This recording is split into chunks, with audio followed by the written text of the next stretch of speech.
যে দেশে সরকারের সাথে বিরোধী দলই কথা কয়া পারে না, ওই দেশে মনে করেন আমি একটা রিক্সাওয়ালা হইতেছি গিয়া ছাগলের 3 নাম্বার বাচ্চা। হ্যাঁ, ওই প্রথম 2টা বাচ্চা দুধ খায় আর পিছনের বাচ্চাটা ম্যাঁ করে দৌড়ায়, আমি হইতেছি ওই বাচ্চাটা।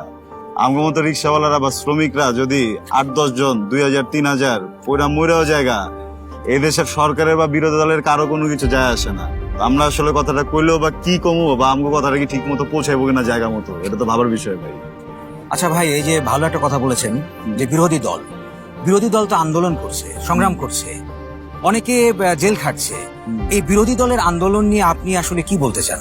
বিরোধী দলকে আছে, হ্যাঁ, দুদিকে তাকায় দেখেন তো, যত দিকে তাকায় দেখি সব জায়গায় তো দেখি একই দলের পোস্টার, ব্যানার, ফেস্টুন সবকিছু। হ্যাঁ, আর বিরোধী দলগুলো সব কই? এরা কি সব রোহিঙ্গা মায়ানমারে থাকে?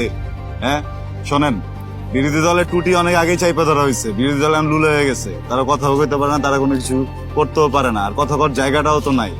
হ্যাঁ, তো এক শাসনতন্ত্র যদি চলতে থাকে তাহলে আসলে কোনো দল, কোনো জনগণ কেউ তো কোনো কথা কইতে পারবো না। আর এদিকে সাধারণ জনগণ সবাই আছে হইতেছে গিয়া খালি পেটের ভিতরে ভাই। টাকা পয়সা যেমন হইতেছে সবকিছুর দাম বেড়ে গেছে গা, তেমন ইনকাম কমে গেছে গা।